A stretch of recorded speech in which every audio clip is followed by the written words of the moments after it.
The nation is mourning a former president. Silent Sam might impact your grades, and you just might need a new form of ID to vote. Good afternoon, Tar Heels. Here's what's going on at Carolina right now. George H.W. Bush's memorial service is happening right now in Washington, D.C. at the National Cathedral. The service began with a cannon salute on the lawn of the Capitol.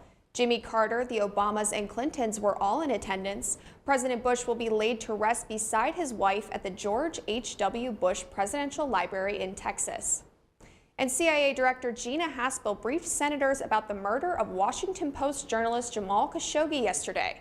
A bipartisan group of senior senators said the briefing only solidified their belief that the Crown Prince of Saudi Arabia ordered Khashoggi's killing. Leading Republican senators called for action against the Saudi Crown Prince following Tuesday's briefing. Senators Lindsey Graham of South Carolina and Bob Corker of Tennessee led the charge. There's not a smoking gun, there's a smoking saw.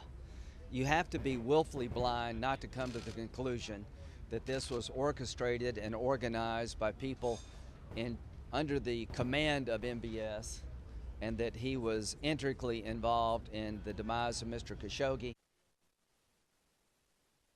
Worker. I have zero question in my mind that the Crown Prince, MBS, ordered the killing, monitored the killing, knew exactly what was happening, planned it in advance. If he was in front of a jury, he would be convicted in 30 minutes, guilty. And now to the top local headline. The Silent Sam debate rolls on, and now it may impact academics. We have Patsy Montecitos in the studio to break it all down. And Patsy, I hear some instructors are threatening withholding grades. That's right. Some instructors have said they will withhold grades until Silent Sam is removed from campus permanently. This comes after doctoral student Maya Little and other activists requested that action. We reached out to the university this morning and were told they were unsure of the possibility or legality of withholding grades. We are still waiting for a full statement from the Office of Communications, but one thing is certain, we will know by December 17, as instructors must report final grades within 72 hours after the last final, which falls on December 14th.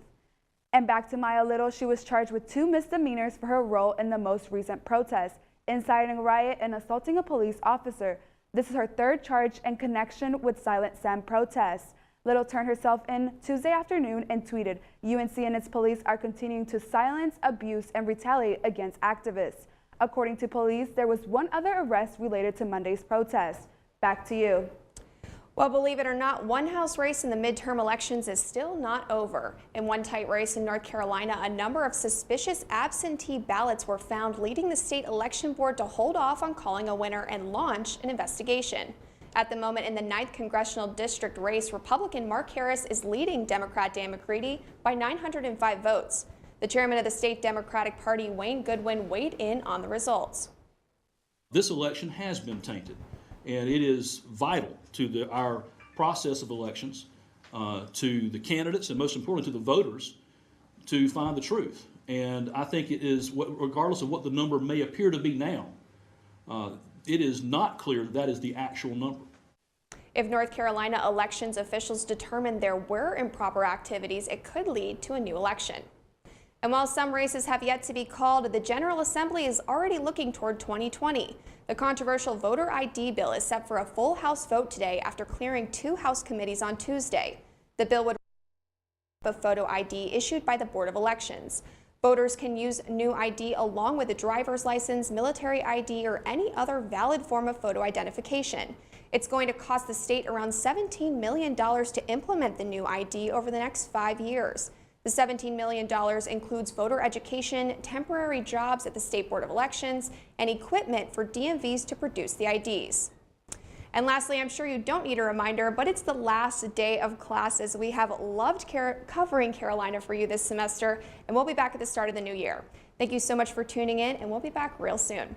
That's what's going on at Carolina right now. Be sure to follow us on our other social media, and as always, if you see something you'd like us to cover, tag us.